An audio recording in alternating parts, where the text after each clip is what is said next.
এই যে আজকে পান ক্ষেতের একটা গুরুত্বপূর্ণ কাজ করব, সেটা আপনাদেরকে দেখানোর চেষ্টা করব। এই যে এগুলো হলো উলো, এগুলো দিয়ে এটা আমি কাজটা করব। এদিকে দেখা,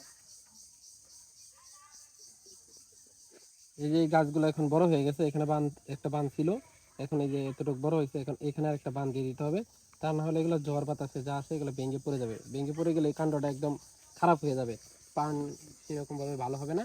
তাই আজকে এটাকে এখন আমি বেঁধে দেবো। এই পানের গাছগুলো আমি যদি এখন বেঁধে না দিই তাহলে কিছুদিনের মধ্যে ঝড় বৃষ্টি হবে, সব পানের ডগাগুলো ভেঙে যাবে আর পান নষ্ট হয়ে যাবে।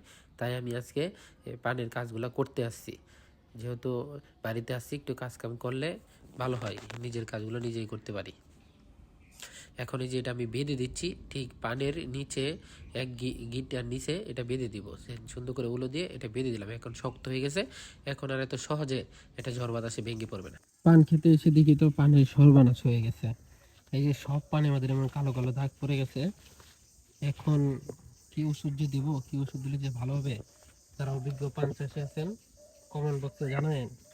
আমার পান ক্ষেতের অবস্থা খুবই খারাপ হয়ে যাচ্ছে, পান সব এরকম বইলে বইলে যাইতেছে, আর হলো এই যে ঢাক পড়ে যাচ্ছে, এই যে সব পানে ঢাক পড়ে যাচ্ছে।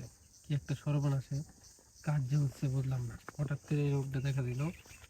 এখন কিভাবে যে এই রোগ সারানো যায় সেটা চিন্তা করতেছি।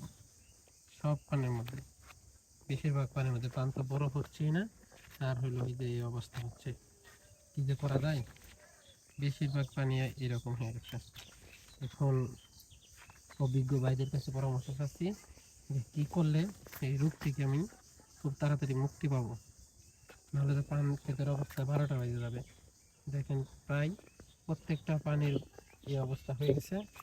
এখন কি ওষুধ দেওয়া যায় অবশ্যই জানাবেন, যারা এই রোগে আগে কখনো মোকাবেলা করছেন, এই রোগের পান ক্ষেতের, আমাকে আপনারা একটু জানায়েন, না হলে তো অবস্থা ভয়াবহ হয়ে যাবে, আমার পান খেতে 12টা বেজে যাবে।